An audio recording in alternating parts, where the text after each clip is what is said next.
Hi, welcome to the Angel Debates the Devil. And this is a ancient book. It was written about 500 years ago, 500 years ago, by His Holiness the First Panchen Lama, Losang Chukyi Gyaltsen. And I really enjoy him personally. Usually the first Lama of a long line is kind of special.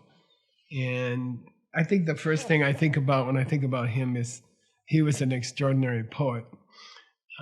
And we've translated some of his secret poems, which were meant to be kept secret. And some guy named, what's his name? John Stillwell published them. I hope to get a copy someday. And they're very, very, very beautiful poems. And so I really appreciate his poetry. He was also a great writer of Lam Rim, which is the steps of the path to enlightenment, presented almost for the common person, for common men. And I think many of you have studied his Lam Rim. It's 3 courses, so it would take about a year and a half to study that. And it goes from A to Z, Buddhism from A to Z. And by the way, I'm not used to speaking about Buddhism, so usually we have to convert it to something else for various reasons, but I'll try to go back into that mode. I like the story that I usually tell, which you heard me tell a lot, that he was also an activist in a time when it was dangerous to be an activist. And there's a beautiful story that he was in retreat one time. And I see it like Diamond Mountain, like a mountain over a valley. And two armies were approaching each other in the valley. And he was in retreat, and someone finally interrupted him and said, we gotta leave. There's gonna be a battle here in the next few hours. And he said, what do you mean a battle? And they said, well, these 2 armies are approaching each other. So he said, get me a bag of gold. And he got a bag of gold, and he went down in the valley. He walked down, and he stood between the 2 armies. And he said, if you're going to fight, you have to kill me first. And then he said, I'd like to invite the 2 generals to have a little conference. And they came forward, and then he said, look, if you guys just call it off today, I'll give you each half a bag of gold. And they said, yeah, that sounds great. And so they never had the war that they were supposed to have. So I just like him for that reason. Philosophically, he's a genius.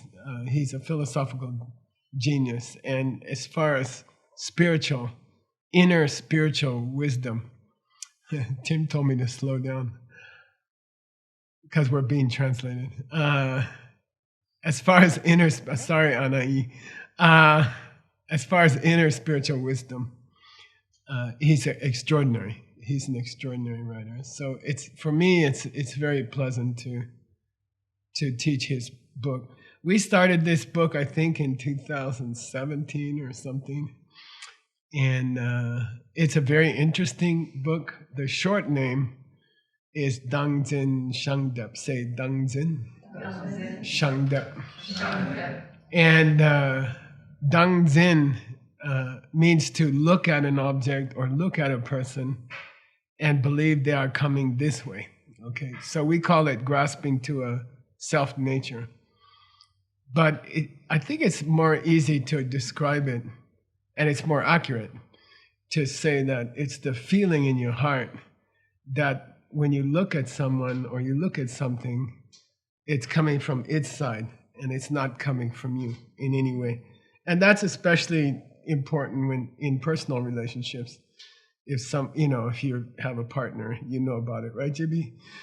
And someone criticizes you or somebody says something to you, and then if you can remember that it's coming from you, that what you see and what you hear is actually coming from you, then that's pretty much the path to enlightenment.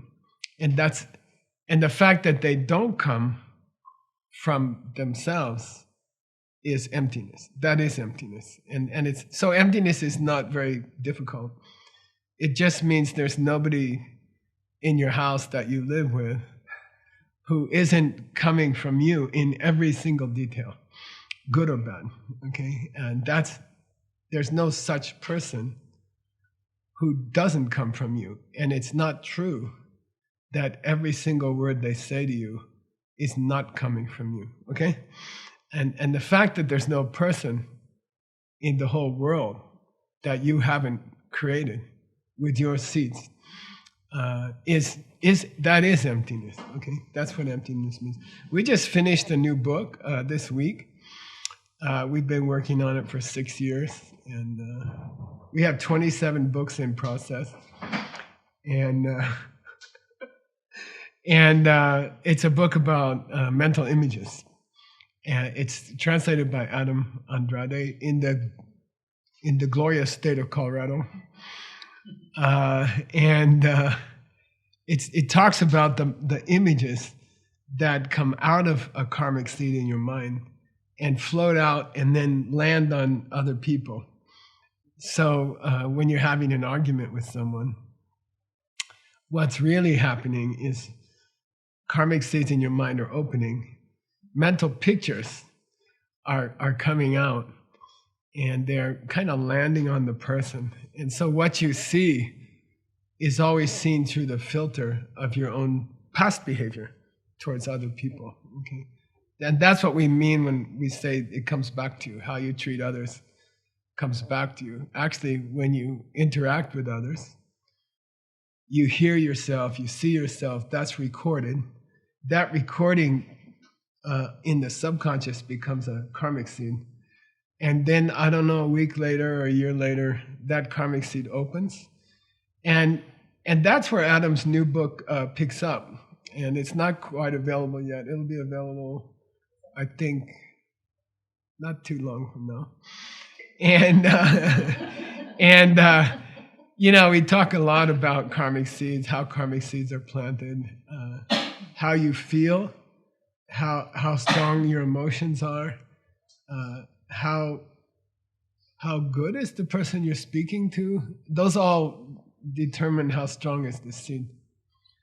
But I haven't seen a lot of books about what's the picture like when a picture comes out of a karma in your mind and then floats out to a person and kind of covers them, and then you see them in a certain way.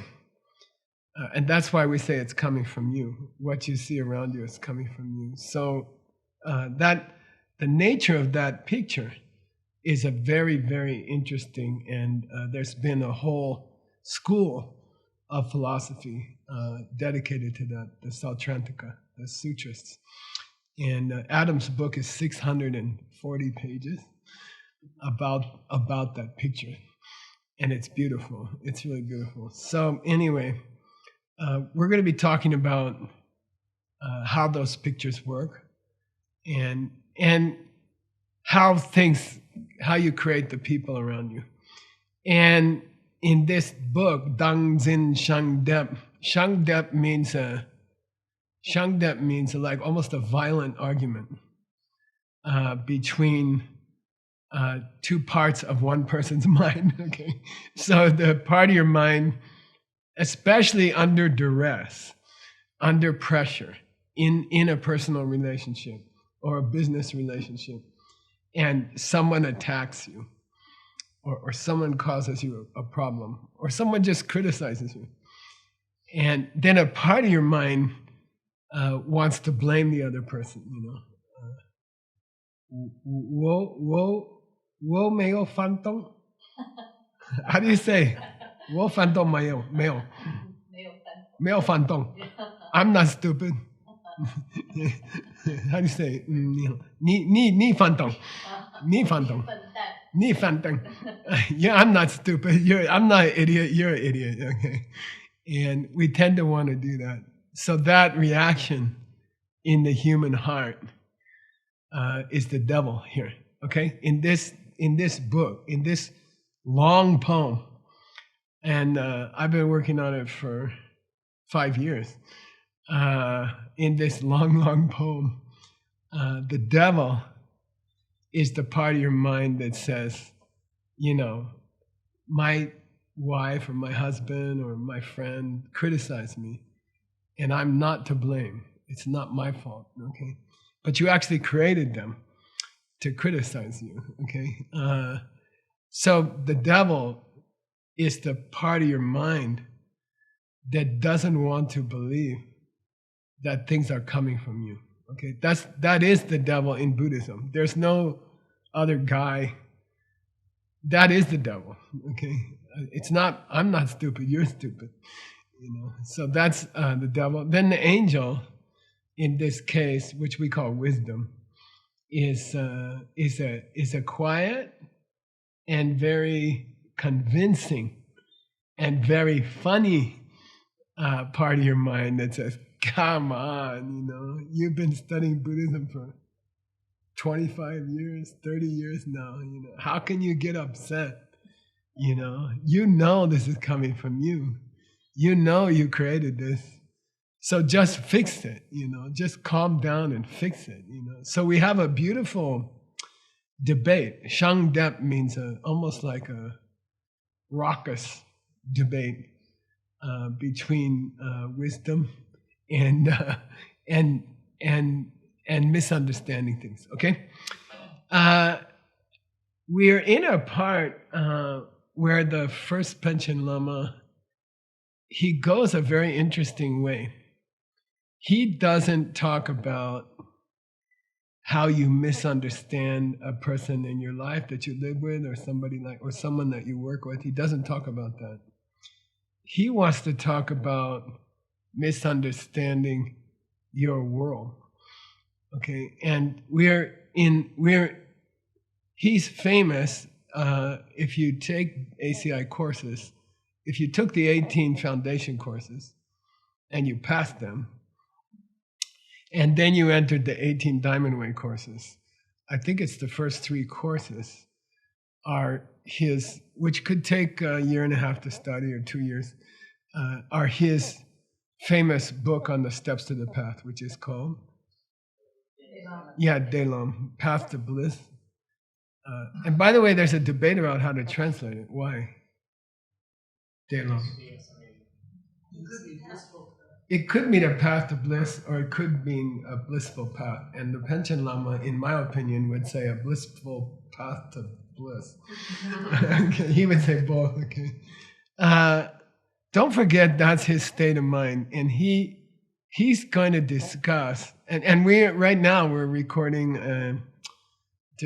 In the last 5 days, we're recording a DCI level about relationships. And how to use these ideas in relationships. But where he's going to use them, where we are now, which is 252 verses into the poem, he's going to apply them to rebirth. Okay? How does wisdom apply to rebirth? And how do our mental pictures create the fact of rebirth? Okay, the fact that we die and we move on. Yesterday we lost a very dear Sangha member, Jeff Eddy, young. I don't know how old he was, 40 maybe, 43. He has a 3-year-old baby, and he's somewhere else now. Okay, and we all have to face this question of where do we go and what happens to us. So he's going to debate emptiness, but he's not going to talk about the emptiness of a relationship in the kitchen. He's going to talk about the emptiness of rebirth itself. How is rebirth a product of your mental images, you see, coming out of your karmic seeds? How is that a product? And by the way, we can say up front that it's not true that because something is a mental image, okay? It's not true that because something is a mental image, it's somehow not real, okay? It is reality. reality is a mental image. Okay, so there's no other reality. The reality of pictures coming out of your karmic seeds is what's real. And it's not that there's some other reality and the pictures change it or the pictures affect it or something like that. The only reality is the one that's flowing out of your karmic seeds. Okay, so he's going to discuss rebirth, and I spend I wrote 4 manuals this month. Some of them are 200-300 pages, and it's all about business, success, personal relationships, things like that. But now we're on a different level. Okay, this class is a totally different thing, and we're discussing where is Jeff Eddy? What happened to him? The person who died yesterday. Very dear student, very, very dear student. He ran our prison project. And he bravely kept it going for many years. And it's a difficult project because the prison is 3.5 hours from here. It takes 3.5 hours to get there.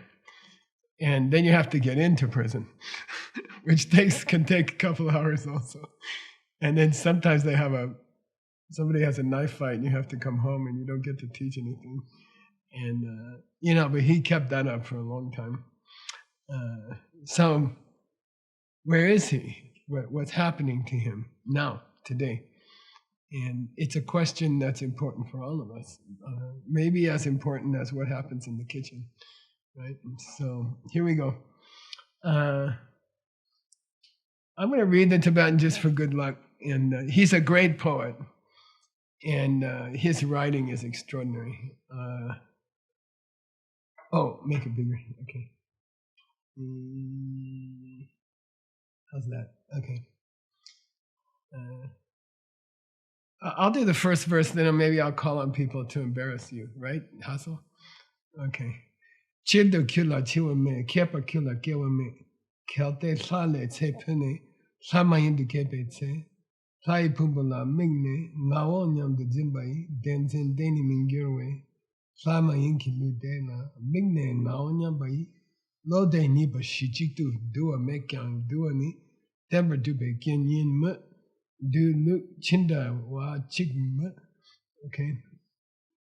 In general, we can say, by the way, who's talking here? In this poem, you have to know who's talking. Okay. And because we took 5 years to get this far. It's not uncommon to forget who's talking, okay? So I remind you, it's the angel, okay? And the angel is kind of a tough lady. And she's like, waving her finger at the devil, right? Who's the devil? It's your tendency to blame other people for your problems, basically, okay? And she's like, okay, in general terms, we can say that if we stick to your system, nothing could ever die, okay? So that already, we have a problem here. We're supposed to be discussing what happens to you after you die. And the angel starts out by saying, you couldn't die anyway, okay? So why are we having this conversation? She accuses the devil of misunderstanding things so badly that you couldn't die anyway. Connie, you got to sit down. Huh? Okay, you have something? Okay. But if you need to, let me know. Okay? You could sit here or something. There's a chair here. Okay? But if you need. Okay. So if devil things are the way you think, then we could not have a conversation about rebirth because there would be no death in the first place. And then the devil says, why do you say that? And the angel says, because if things are not coming from you, you could not die. Okay? If life is not coming from how you treat life, if life itself is not a product of respecting life, then then life could never die.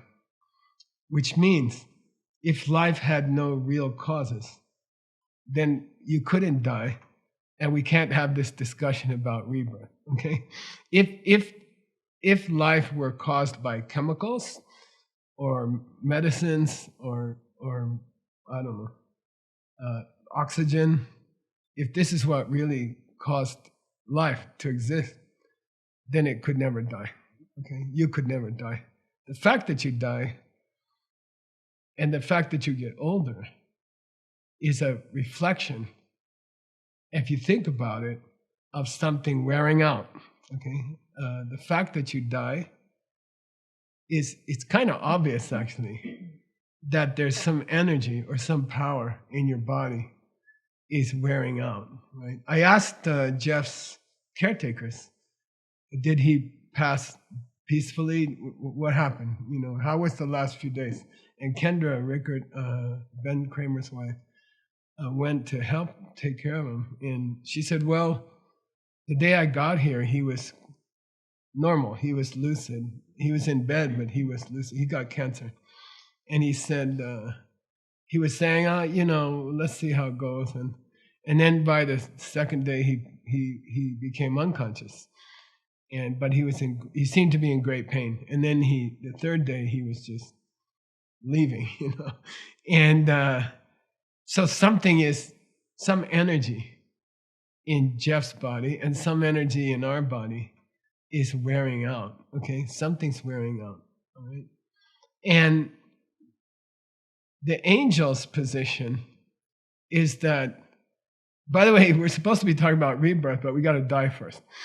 Okay, so the angel's position is that what kills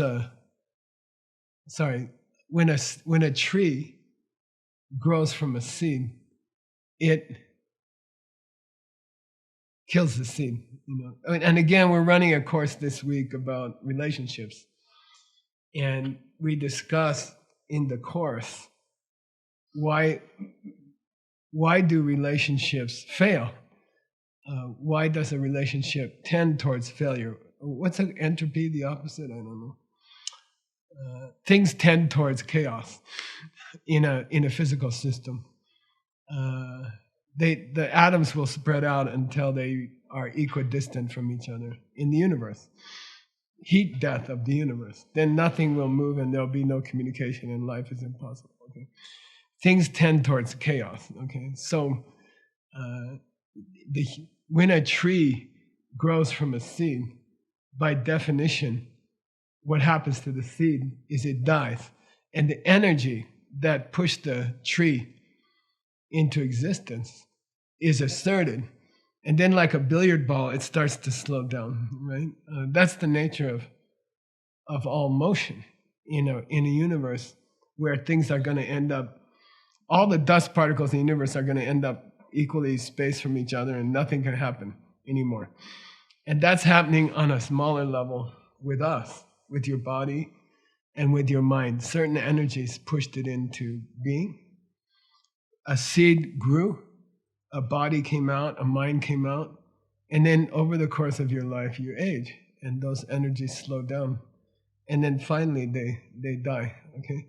Now, if the human body existed from its own side and was not being caused by the seeds of how I treated others, okay? If the human body were somehow surviving off of chemicals or oxygen or things in the atmosphere or things in the food, like if that's what keeps people alive, then in theory, we should be able to stay alive indefinitely. You just eat the same food, same input, same output. Okay, if the reason you're alive, your body, is food, oxygen, medicines, things like nutrition, if those are the real causes of a human body, then in theory you should be able to keep it going indefinitely. You just keep feeding it the same causes. Okay. In the angel system, what gave you a body, what gave you life, was protecting life. Okay, what gives human beings life is that we protected the life of other beings. When you protect the life of a being, you plant a seed in your mind, karma, and then when the seed opens, a picture comes out of life. Okay, but if the devil's position is correct, then no one would ever die. If the reason you're alive is food, oxygen, liquids, whatever, then in theory you could keep someone alive forever. You just keep feeding them Cheerios, right?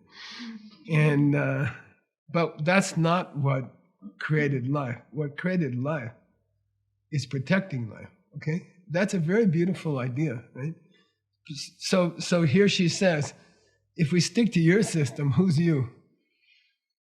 The devil. Okay, according to your system, then nobody could ever die, and more particularly, we'd have to say that nothing could ever be born.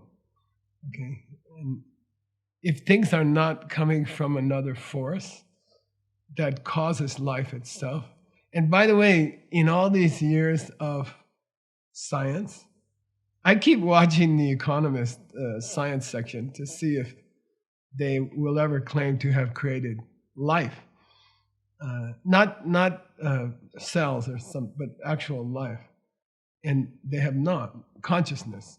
No scientist has ever created consciousness from physical matter, and we would say it's not possible.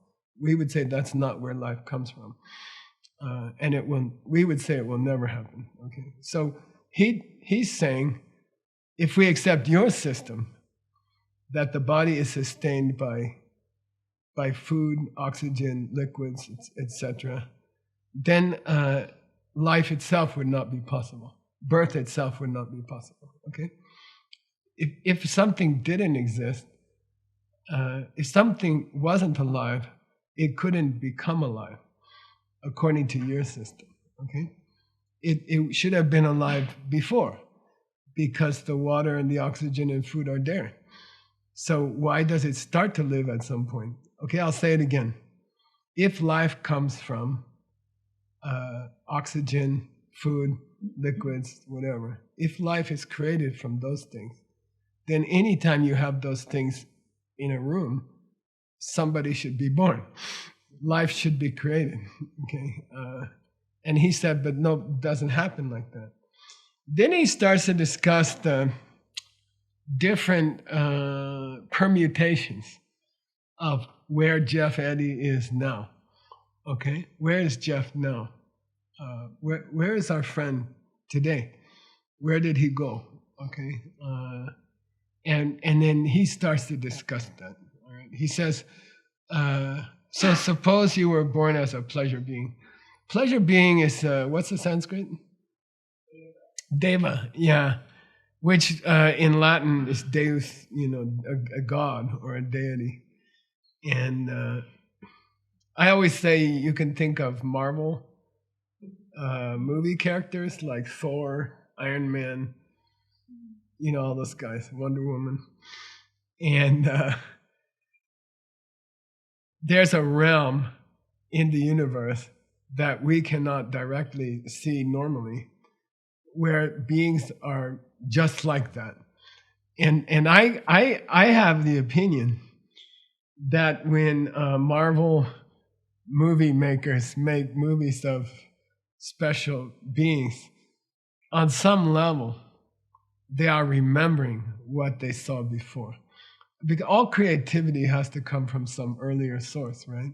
It's not that they can just make up a new Iron Man or a new Superwoman from nothing. There's some kind of influence in their mind that gave them the idea. Stan, what's his name? The main Marvel guy who invented Marvel. I think he's 99 now or something. But I would say he's remembering something. When he creates a new character, he's not making it up. And actually nothing can be made up from nothing. He must have had some influence. And that's another realm that we cannot see. And all the people look like those Marvel characters. Okay, it's part of it is called the form realm. which just means a place where people have extraordinary physical bodies. That's all. It doesn't mean anything else. It doesn't mean physical realm, or form realm is a deceptive word. It means Iron Man form, Superman form, Super Lady form. Okay, so there are beings who are born like that. Are they Buddhas? No. Okay, they are not Buddhas. You just look at a Marvel movie. You don't have to ask. They fight with each other, and they can't resolve their differences. There's always some emotional traumas going on. They are strong, but they're not wise necessarily. Okay, they're not Buddhas. Okay, but they're powerful. There's a joke in Buddhism that they use planets as marbles. Hey, okay, like that. They're that powerful. They are that big and strong. Okay, so there's two brands of these powerful marvel beings. There's two brands. One is called a 100% version, and one is called a 50% version. Okay, so one is called Deva, and one is called Asura, which means like a half Deva. Okay, and they're not quite. They're kind of like Iron Man with low batteries or something. Like they're not full powerful beings. They're kind of like half powerful. Okay, so when you die, and actually the main karmic cause of becoming one of those beings is what? Yeah, it's excellent meditation, high quality meditation, high quality constant meditation, probably only possible at Diamond Mountain, right, Kat? So it's, and then if your meditation was good but not that good, you get born as Iron Man with half batteries. Okay, so those are called half deities, half devas, half pleasure beings. And then there's full pleasure beings. Anytime someone is very powerful and someone else is pretty powerful, what do you get? Jealousy. Yeah. And that's the main interaction between these two versions of a pleasure being, a full pleasure being and a half pleasure being. So when you discuss and get what the Panchen Lama is doing here. He was supposed to be discussing how our mind creates the objects around us. He was supposed to be talking about how our karma creates the things around us. He was supposed to be going there. Instead, he turned it into a side conversation on rebirth and the different kinds of rebirth. Okay, he's supposed to be talking about why the cup comes from me and the cup doesn't come from the cup, or the pen. But he doesn't want to use a pen, and he doesn't want to use a cup. He wants to use rebirth, okay? Because he wants us to be scared, okay? By the way, the main task he's set for himself is to put wisdom into our hearts. But he also wants to put fear into our hearts, renunciation. So he doesn't discuss pens and cups. He discusses hell and, hungry spirits and, these other kinds of future. Where is Jeff Eddy? He was discussing that. And then here, he turns it into a discussion of one of the kleshas. What's a klesha? Like a negative emotion. You can call it mental affliction. It does not pass the Waiter test. What's the Waiter test? We have a mixed nuts translation team. We have 12 translators. They've been working 6 years now on their respective books. And we have what we call the Waiter test. What's that? You want to explain it? If a waiter, if a normal waiter in a normal restaurant understands that particular thing, then that thing is understandable. Yeah, when you choose words to translate ancient philosophy, you should choose words, according to our system, that a waiter in a cafe would understand. And if you use words that would sound strange to a normal person, you've mistranslated the book. It's a bad translation. So mental affliction, try mental affliction on a waiter today. There's a little Mexican restaurant right here, 2 doors down. I'd like to have a mental affliction. Well, we don't serve those, and we can say negative thought, right? Or upset or something like, you don't need to use these weird words, right? So anyway, in discussing where things come from and in discussing emptiness, he has twisted the conversation to rebirth and trying to put the fear of God into us. He's trying to get us thinking about where Jeff Eddy is today. He's trying to get us to think about it. And then he twists it to jealousy. Okay? He takes the excuse of these 2 types of beings who are classically driven by jealousy for each other, and he takes it as an opportunity to have a discussion about jealousy, okay, which is really skillful. So if you're sensitive, he's done like 3 things in 2 lines. Let's talk about emptiness. Let's talk about mental images. Let's talk about rebirth. Let's talk about your jealousy.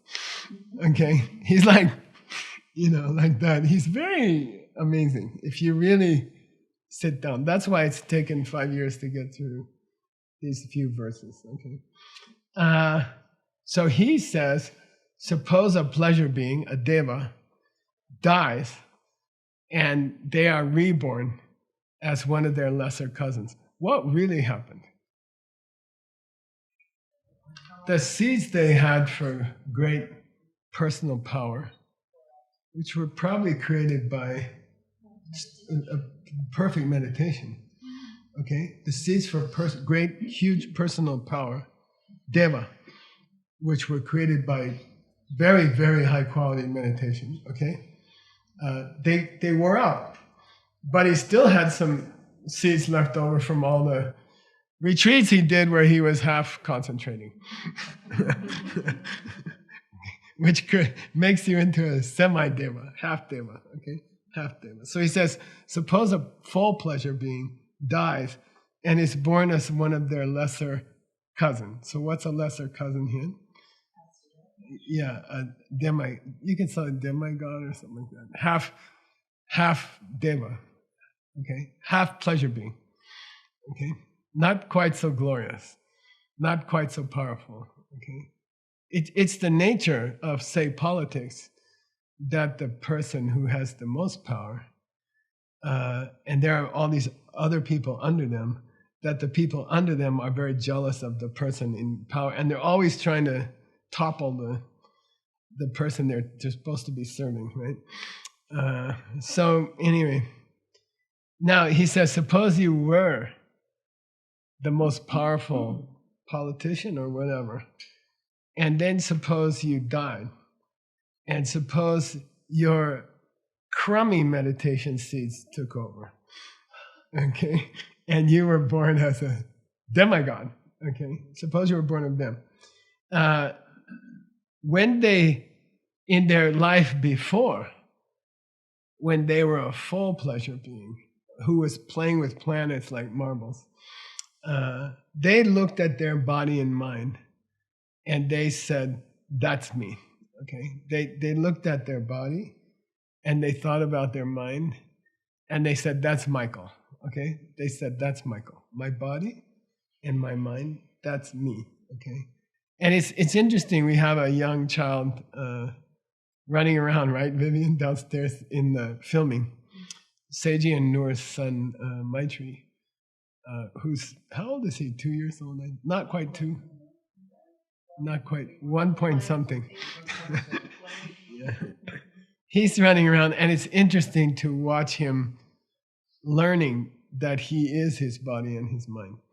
Like, he'll stand in front of the mirror, right? And he'll go, Then he'll say, baby. That's what he calls himself right now. So he's learning that that body and that mind is me. He's learning that. Okay, so we all of us. There's actually three parts to a human being. There's your body, and then there's your mind, and then there's the name that you give to your body and mind, Michael. Okay, and they are separate. Okay, the name, the person, is separate from the body and the mind. Okay, Demenducci, right? It's a changing thing that has no physical or mental qualities. It's a concept. Michael, John, Hasso, Rosa. These are ideas. Okay, so actually, John is made of three parts: John's body, John's mind, and John. And John is just an idea put on the body and the mind. Okay, so back when they were a full deva, they looked at their body and mind and said, "Hey, that's me." Okay. Don't forget that the devil thinks that the body was created from chemicals, and I don't know, consciousness is a lucky electrification of chemicals. Okay? That's what the devil thinks. The devil thinks that's what created the person. The devil doesn't believe that Michael is a product of how I treated people before. The devil doesn't believe that Michael comes from how I treated people before. That idea is completely foreign to the devil. The devil never would even consider that idea. Okay, that my existence comes from how I treated people before. Okay, he wouldn't even think of that. But so they would look at the body and mind and say, Michael. And before you died, when you were a full powerful being, you looked at the full, what do you call it? Tony Stark's armor? And you said, Iron Man, Iron Man, right? And then you died, and now you have, I don't know, Green Lantern's green cap and green kind of halfway. I would rather be Iron Man. I don't want to wear this little kind of fairy cap, And so he says, back when they had the body and mind of a pleasure being, they looked at their body, they looked at their mind, and they said, Michael, this is Michael. Okay. Now, according to you, if that body and mind was coming from the body and mind and not from my seeds, okay? If the body and mind were created, for example, by chemicals, which created a body and then at some point were imbued with consciousness because there were great chemicals, like lots of vitamins, all right? Okay, then according to you, they couldn't die and go into another body and mind. Okay, that could not happen. And then that exists from their side. Okay? So when you die and you become a lesser form of yourself, okay, in the new body and the new mind, and they're not quite as special as the old one, okay? If you are coming from the body and mind, you shouldn't be lesser than you were before. Okay? If you is coming this way from the body and the mind, then you shouldn't be less. You shouldn't die and become something less than you were, because you're not coming from seeds. You're coming from the same chemicals that were there last week. Why should you get weaker? Why should you age? Why should you get wrinkles? If the body is coming from chemicals, you just put the same chemicals there, and the body would stay young, right? If that's where life comes from. Okay, if that's where life comes from. So then he says, let me ask you, when you die and you reborn as somebody less than you were, which one is me? The one before or the one now? Which one is me? Okay? Which one is me? Okay? Do you still think the old one was me? Do you say I was a deva? Can you say I was a deva? No, you cannot if it's coming from its own side. You cannot say I was a deva because now I'm a semi-deva. You can't say I was a deva. Either you're a deva or you're a semi-deva. Okay? You can't change from the other side. If you are a product of chemicals and oxygen and vitamins and electricity or whatever, then you're always done. They haven't gone away. Jeff Eddy died. The chemicals are still here. The rocks in Sedona are still here. The rocks didn't change. The rocks didn't lose their iron or copper or the vitamins. The elements are still there. Okay, if his life came from chemicals, he should still be alive. Okay, and if you die and you become something else, then how can you call that new thing you if you is the old thing? Okay? Because the old thing stuff is still around. So you can't be the old thing and the new thing at the same time, right? Cannot. But why should you be a new thing if the chemicals are still around? Which one are you going to be? The one you used to be or the one you are? Okay. So according to you, if me is coming from the chemicals, if me is coming this way from the outside, right? And you say that's me, what? That body, that mind, it's me. Okay? Okay, so there's two that's me's. Okay? How many that's me's we got running around? Two. What do you mean we got two that's me's? Well, there was a that's me that you used to be, and there's a that's me that you are now. We got two that's me's, okay? Where? Right now. We got two that's me's. Okay? So you're going to be who you were before you died, and you're going to be who you were after you died at the same time. Okay? According to you. All right? You all right? Hang in there. We didn't get anywhere.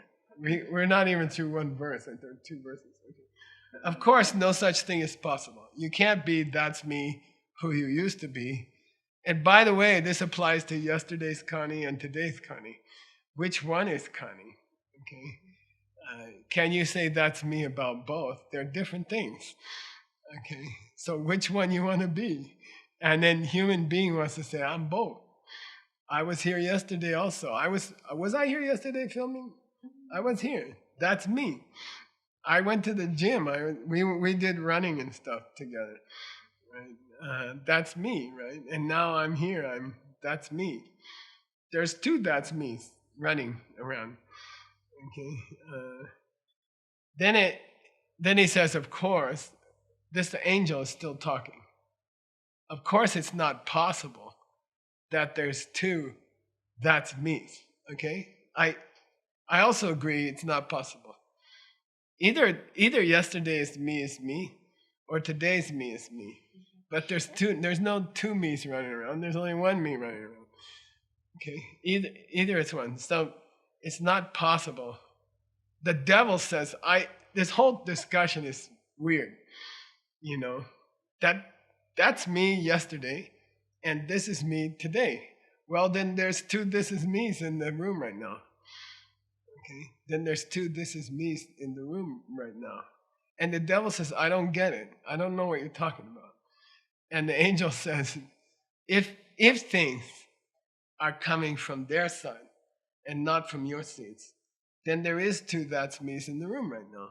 And that's not possible. You either are who you were, or you are who you are. But you can't be both. Okay? But we say Connie was here yesterday, right? We do say that. By the way, and I'll tell you something weird, okay? Human language is based on thinking the wrong way, okay? Human language, all languages in this world were created by a state of mind that doesn't understand that the world is coming from me. All human minds and all animal minds on this planet don't understand that we are coming from how we treated people yesterday. We don't understand that. Therefore, all minds on this planet, except for a few of you guys, all minds on this planet are thinking in a fundamentally mistaken way. And all languages reflect that. So we have the word I, and we have the word you. And we have to say, I came to the building in Jigme's car, you came to the building in your funky electrical problem car. And she's got an oil problem car, just so you feel better. And we use these words, I and you, right? But actually, there's no big difference. We're not I and you, okay? But we don't have the language to say it, okay? We drink, I, me made coffee, I, me drank. So I, you made coffee this morning, and you, I drank it. Thank you. And human languages are broken. All human languages are broken. You cannot say the truth in a human language. It's very difficult. Okay, it's really weird. Okay, so anyway, he says there's all these problems. So tell me then, what's really going to happen when those two things come together? Okay, the person you used to be before you died, Jeff Eddy last week, and Jeff Eddy this week. Which one are they? Well, he used to be that and now he's this. Was he 100% that from his own side? Yeah. Is he 100% whatever he is now from his own side? Yes. So he's both then. And he's dead and alive at the same time. Okay? He's dead alive. He lived, died. Okay? His seed wore out, started. Okay? Got it? Okay. It's crazy. All right. Now, His Holiness the Panchen Lama, and I am watching the time. By the way, in 14 minutes, right, Tim? We will start a question and answer. So please get some tough questions ready. And I don't care what they're about. In the Geshe course for 25 years, there'll be 1,000 monks in the temple, and they'll say, "Stand up, Mike, and here's your debate question." And you gotta debate it immediately. So you're trained to think on your feet. You're trained to respond to a sudden question. We're trained for 25 years to respond to something. So I like it. I like it when you ask a weird question that has nothing to do with the class. Okay. So you're very welcome to ask any kind of question. I don't care. Okay. So now he's gonna shift the conversation. All right. We were supposed to be talking about, does the cup come from the cup or does the cup come from me? He twisted it into a rebirth talk. And now he's twisting it into a talk about jealousy. Right? Because he went from that rebirth of Deva to Sema-Deva to now he's going to twist the talk to jealousy. He's getting the whole Lam Rim in a discussion about emptiness. He's sneaky. Sneaky Panchen Lama. Okay. All right. Hasso. Now you got to understand the people we got in this room here. We got Michael Moore and Cindy. Michael Moore took the original ACI course 100 years ago. No. Back in the 1980s and 1990s. Then he agreed, he's a physician from Colorado, and his wife Cindy, and they're visiting today. And he agreed to check the homeworks of prisoners. So He's checked many hundreds of prisoners, thousands of homeworks, and he's still doing it after 25, 30 years, okay? He's still, and in many prisons, you're not allowed to use the internet. You have to write it out, and then you have to use CD-ROMs or tapes, nothing that you could make into a knife. So Michael, I think we should give him a hand. Yay! And he's been helping the prisoners, and he never stopped. He's one of those volunteers who never stopped doing it. So I bow to you.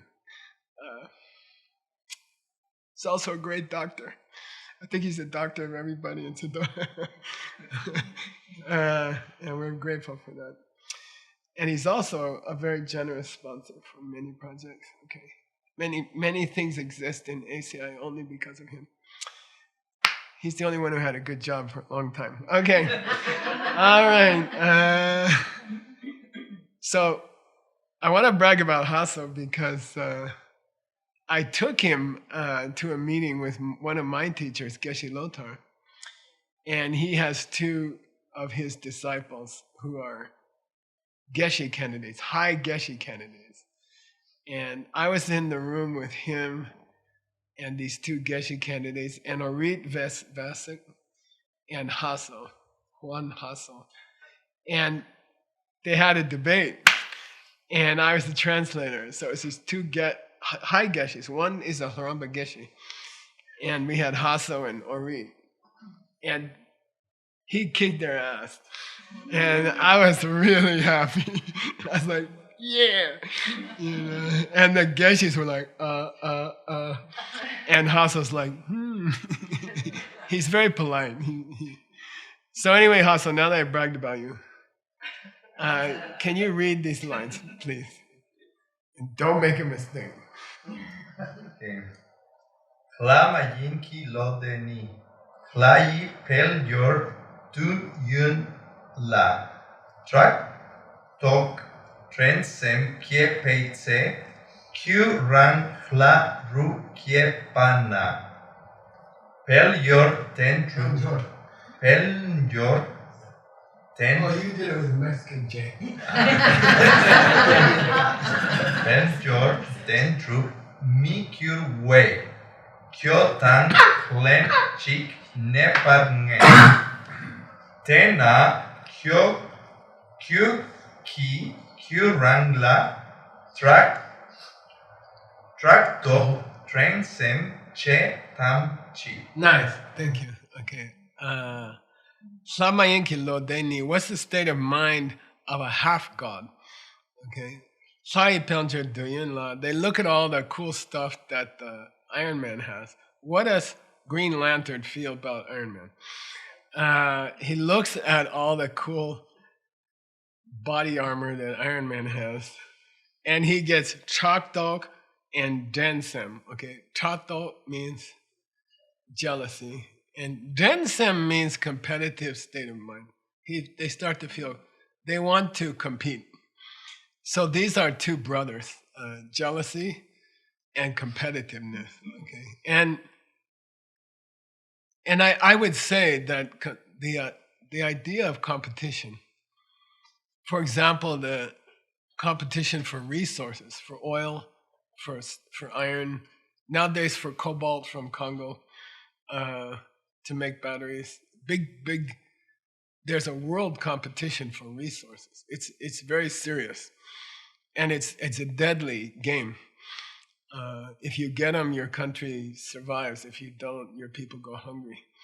And that there's a competitiveness, okay? If people understood this Pong, if people understood where things come from, they would not compete, okay? They would offer the things to other people, okay? I addressed a group of business people in Florida, like 1,000. They each had their own desk. It was in a stadium. And so I spoke to them. And during that week, there was a fight in the U.S. Congress about selling, I think it's called Creston, I'm not sure. It's an oil company in Colorado, I think. And it was for sale. And the Chinese government said, okay, we'll buy it. And in America, it's legal for anybody to buy something. That's legal. It's fine. It's okay. And then Congress got worried about it, that if the government of China controlled the oil supply of America, that's not a great idea. So they actually started discussing, would they allow the company to be sold? And I gave the talk that week, and these people were into energy resources. And I taught them, and they were all had sunburn on their neck. Do you know what it means? Deep South. It was Deep South. And we say redneck. We say very conservative people. And I taught them for an hour about seeds, how you put seeds in your mind. You know, if you want something, you should help someone else get it, because that plants a seed in your mind. And that seed, if you read Adam's book, opens into a mental picture of what you want. So by sharing what you have with others, you create more. And if you understood that, you would always be financially fine and you'd have more than you ever need. So I talked to them for an hour like that. And they're very conservative people. And then I said, okay, the Congress right now, this week, they are deciding whether to share an oil company with another country. And what do you guys think they should do?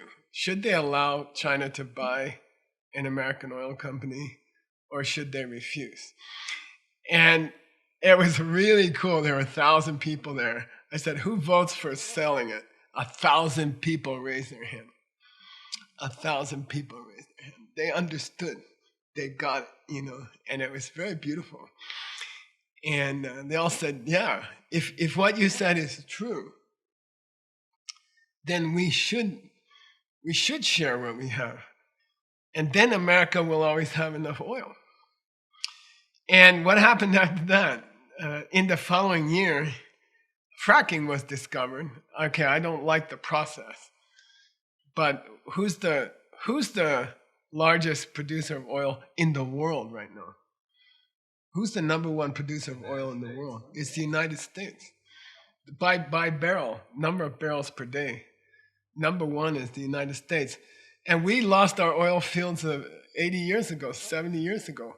Texas ran out of oil. Oklahoma ran out of oil. Alaska's almost dry. And by sharing, something happened. And we became the number one oil supplier. We export oil now. Right? Remember the 70s? You remember the 70s. You were alive. I was alive. And we were struggling to have oil. Okay? So anyway, Gensem here. Okay? Gensem means that spirit of competition. All right? That spirit of stinginess, which doesn't want to share. Sometimes I think the first perfection, I don't like the word generosity. It has other connotations of giving lavishly or something like that. I think it's a bad translation of Dana Paramita. Giving, the perfection of giving, is a good translation. But I like, nowadays, I'm tending towards sharing. The perfection of sharing. Share what you have with other people. And that's the opposite of the way that the full gods and the half gods treat each other. They have intense jealousy, intense feeling of competition.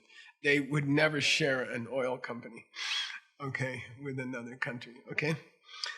So that's called Gensem, okay? Now, they are possessive of something. We can say oil. We can say your oil in your land, that came from your land, okay? Then if you're a deva and a asura, half deva, then you are possessive towards your star, okay? That's their whole life. Their whole life is defined by possessiveness of their stuff. Okay, so he's taking the example. Okay, suppose you're a demigod. Okay, suppose you're like a lesser worldly god. Okay, and you look at the stuff that the next level up has. Okay, you're jealous. Those people who have BMWs are jealous of those people who have, what's that nice British car? I don't want one. Okay, Bentley. Yeah, those BMW guys, right? Somebody in this room, they are jealous of the Bentley people. Okay, and they look at the Bentley and they wish they had it. Okay, they feel jealous. They look upon the Bentley and covet it. They would like to have it. Okay, so we're setting up the next class. Okay, one person has a Bentley. That's why I like to go to San Diego. It's not the ocean; it's to see all the good cars, that you don't see in Rimrock. And somebody offered me a Tesla S something. And I said, nah, they can't fix it around here. And but it was $157,000. They offered me one. And I said, give the money to the translation program. So now we got the 2 new translators covered. So that was cool. And by the way, John Brady's project, he's here today. ALL, Asian Legacy Library. They just got 3 major grants. Okay, I've been waiting for them to get 1 grant, and suddenly they got 3 major grants. There's a library. There's 2 great libraries in Mongolia. There are 4 great libraries in the world of ancient Asian books. St. Petersburg, 2 in Mongolia, and 1 in Tibet. And 25 years ago, we got permission to catalog all the books in the National Library, which is 150,000 titles, something like that. More. When we've been working for 14 years, if you don't include the gaps that were imposed by the government. And John, it's the Holy Grail, right, Grail? It's the goal of our project to get permission to see what's in the second library. And I tried for 25 years, and John did it 2 weeks ago. He got the contract. He came home with the contract. And then the money appeared. So we have enough money to start. We have a friend in Colorado. Not this one, okay? But Janice sold a house that she owned, and she offered part of the money to start the project at the.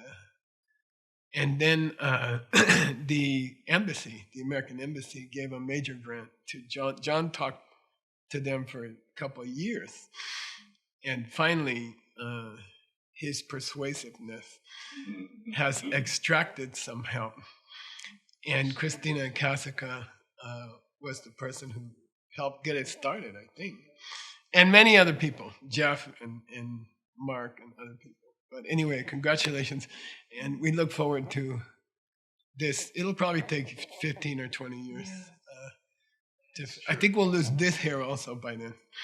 All right. So we're going to take questions and answers, too. And then we'll get back to this question of the Bentley and the Tesla.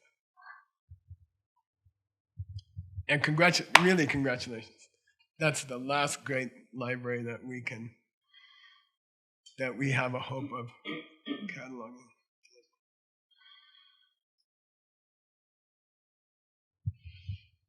All right, cool, Geshe-la.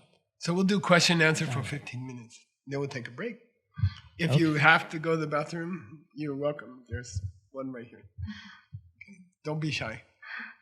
But don't stick your head in the camera. All right. All right, thank you, Geshe-la. The first question comes from an 8-year-old. Mm. And the 8-year-old We're on the asked, same level. what's that? We're on the same level. So they ask, what seeds are made if you if you kill a person to save the life of another person? Or, for example, if you have to kill an animal, for example, a bear, to save a human life. Mm. Yeah. I'll repeat the question. Let's say one person is attacking another person. There's going on now, right, internationally. Let's say one person is attacking another person, okay? And that person is threatening the second person. If you don't know about seeds, this is a difficult question. If you don't know about seeds, this is a difficult question. If someone attacks my mom, for example, should I kill them? If someone tries to kill my mom, do I have the right to kill this person? I mean, that's a question. That's the main question. Okay. Or a bear attacks a person. Okay. And if things are coming this way, if the devil is correct, okay, if the devil is correct, and if that violence is not coming from me, then I have to think about, should I kill the person? Okay, then there's a question. Okay? If you think like the devil thinks, and you think things are coming this way, then it's a moral question. Should you kill a person who is threatening you or your family? Okay. If you understand where things are really coming from, okay, then the question that this person is asking me is, if your house starts to burn, do you have the right to throw gasoline on it or not? Okay, if your house starts to burn, is it morally correct to throw gasoline on it? I'd say no. Dumb. Okay, gonna cause more fire. Okay, got it? It's the same question. To respond to violence with violence is to say, is it okay, Geshe-la, to put out a major fire with a bucket of gasoline? Okay, and Geshe-la says, I don't know, if you want to try, it's okay, but it's a bad. I think it's a bad idea. Okay. Now that said, there's the mom with a knife principle. Okay, there's the mom with a knife principle, and it comes from a story that happened. Me and Veronica went to visit her mother. Her mother was 93 at the time. She was supposed to. We thought she could take her own medications, and we even put them in special boxes for her. And we said, okay, Tuesday, you got it. It says Tuesday, take that one. And there's a point at which you shouldn't do that anymore. Someone has to come to the house and give the people their medicine, because they will take all of them. So that happened. She overtook the medicine.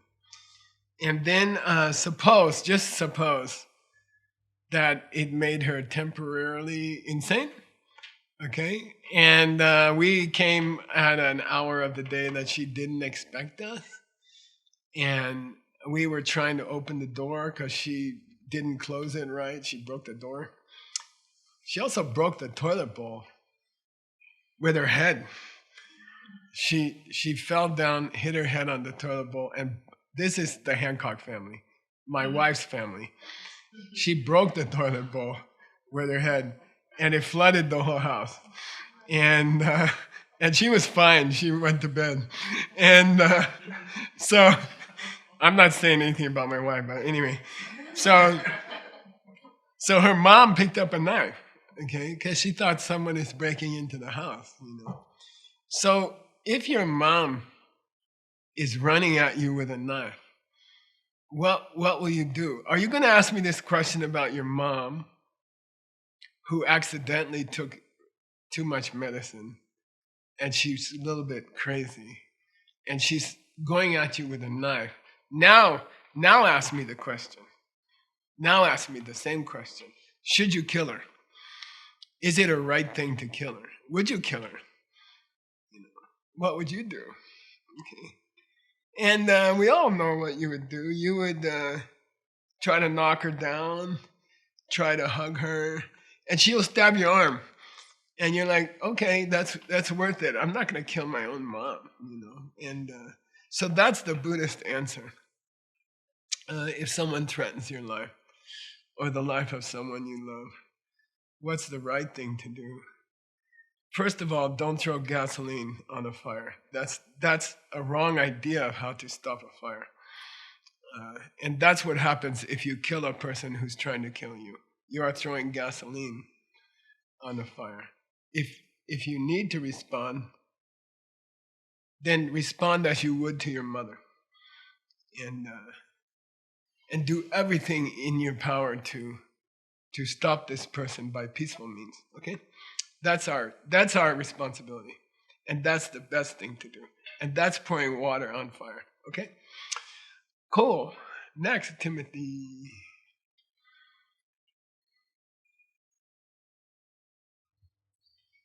Thank you, Geshe, for that beautiful answer. Let me see here. I had the question and it got lost.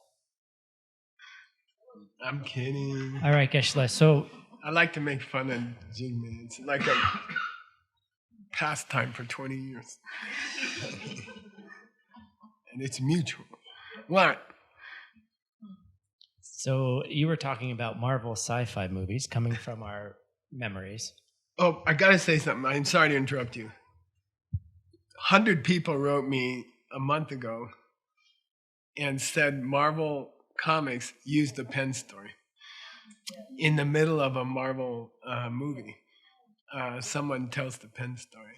And I didn't sue them. I said it was okay. Okay, Tim. But I just want to say cool stuff is happening. Tim. All right. So, yeah, so you're saying that the sci-fi movies are coming from our memories of maybe our past lives. This seems true to me. And I also heard that there, in these recent movies that they're talking about the multiverse and things happening simultaneously. And these movies can also be predictions of what's to come. Could you give us a little insight on that concept of the multiverse and what Buddhism might say about that? Yeah, cool. I like it. So the idea of the multiverse is very popular right now. And one of the primary concepts of the idea of the multiverse is that there's different versions of this event taking place on different planes right now. So there's this class is being held in 1,000 different planes right now.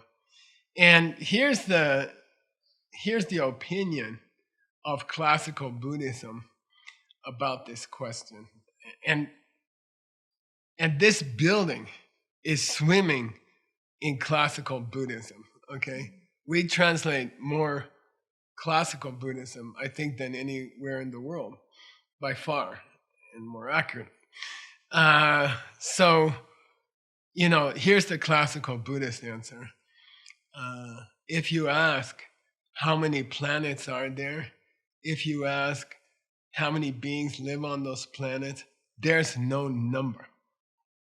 It is truly infinite, okay? There are infinite numbers of beings, and there are infinite numbers of planets. If you take a pair of dice with 12 numbers on them, and you shake it and you throw it infinite times, then what are the odds that you will get among infinite times 12 different numbers? It's infinite. It'll be, by definition, it will be infinite. How many times does the exact or nearly exact version of Connie I mean, Connie's is special. Let's take somebody else. No. How many times has Connie happened in the last 10 years in the metaverse, in the universe? And we have to say logically, if we do it logically, there are infinite Connies.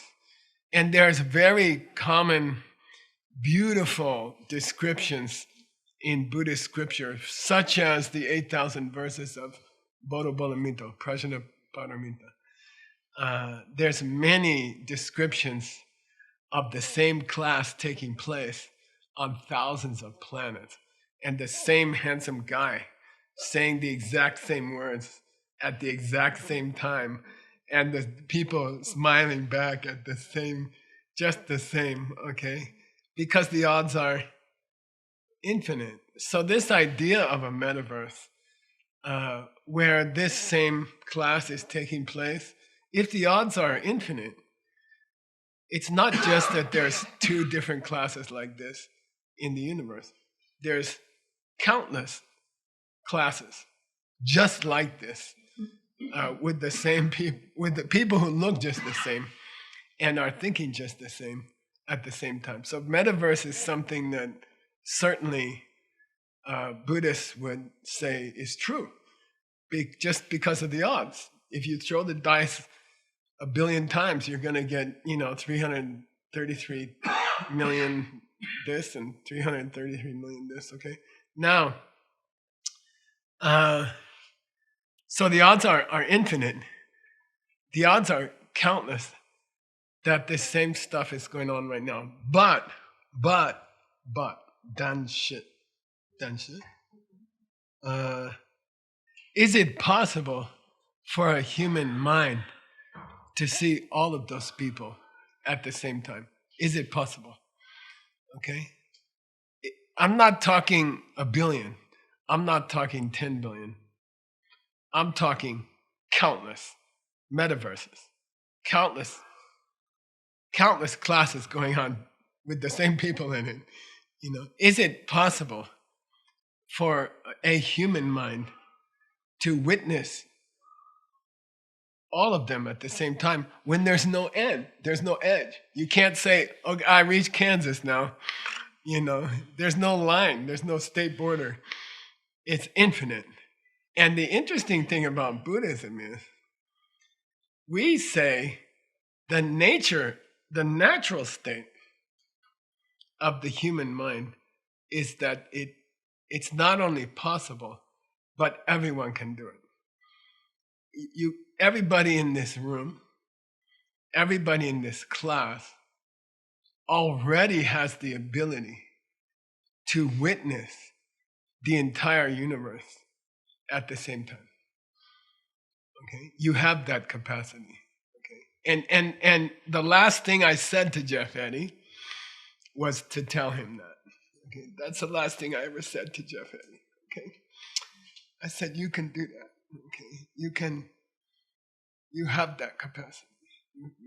And you do. Every person here has that capacity. Not only to see them, but to help them. Okay? Every human being has the capacity to see infinite planets and help infinite people at the same time. Okay? And that's what we're trying to do. That's what these classes are for. That's what this building was built by John and Connie for. Thank you. Okay? It's that you do have that. It is your natural capacity. We just didn't use it. We just haven't unlocked it yet. But you have it already, right?